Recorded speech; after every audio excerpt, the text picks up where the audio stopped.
ओम श्री सिद्ध भैरवाय नमः.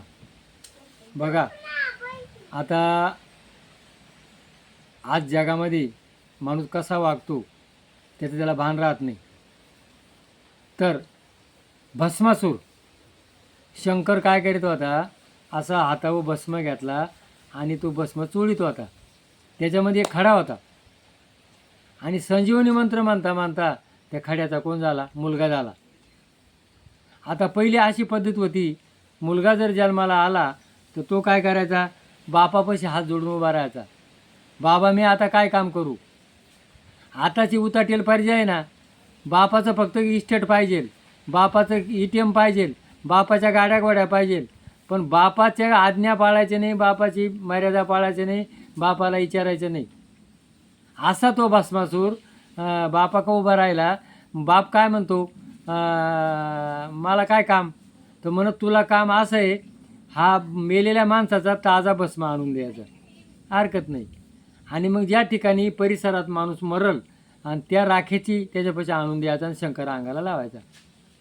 आणि त्यांनी एक दिवस काय केलं, पार्वती पाहिली आणि त्यांनी जेव्हा जागा धडाका उठवला का जर या जागावर मी आता राज्य करील, तसा आता बापानं कमवलेली संपत्ती असती, तो मुलगा काय म्हणतो, ही संपत्ती जर आता माझ्या ताब्यात मिळली ना, आता मी आईस करील.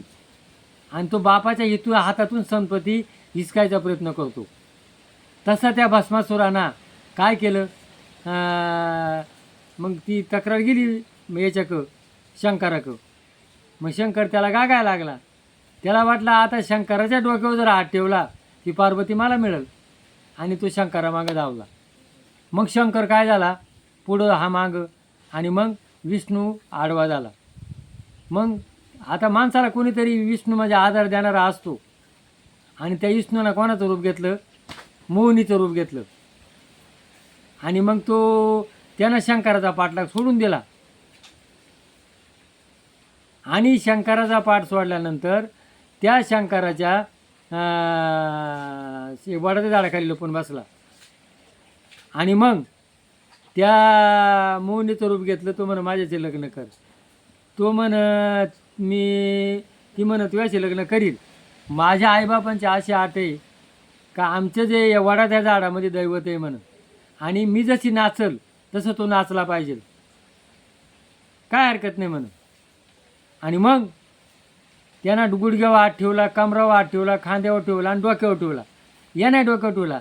आज माणसाला भान नाही का मी मरणार आहे, आणि डोक्यावर ठेवतो. भस्मासूर काय झाला, भस्म झाला.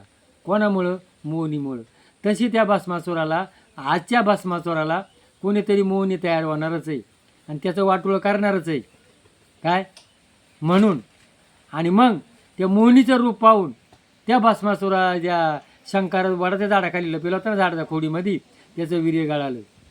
आणि त्या वीर्याचे त्यानं पायाखाली रगाडलं. त्याचे किती झाले, अष्टभैरव तयार झाले. ते कुठे, मद्रासमध्ये भैरवाचे 8 ठिकाणी मंदिर आहे. आणि आपल्या महाराष्ट्रामध्ये जे जागी जागी भैरव आहे, तो शंकराच्या भवईतून थेंब पडला ते भैरव आहे. आणि तिथं पादुका आहे. खरं ठिकाण कुठे आहे, खेड भैरवला आहे. शिवमल्हार खंडेरावानं भैरवान रूप घेतलं, मणिमर्दैत मारले, तिथं रूप आहे. इथं देव भेटवाची जागा आहे. इथं देव भेटवा आणि जेजुरीला न्या, तुळजापूरला न्या. आणि जे भस्मासूर आहे ना, आईबापांना त्रास देणारे भस्मासुराने ध्यान ठेवा का तुमच्याकरता कोणीतरी मोहिनी तयार होणार आहे, आणि ती तुमचा नाश केल्याशिवाय राहणार नाही. या जगात जसं कर्म करील तसं फळ मिळत असतं. जय भैरवनाथ महाराज की जय.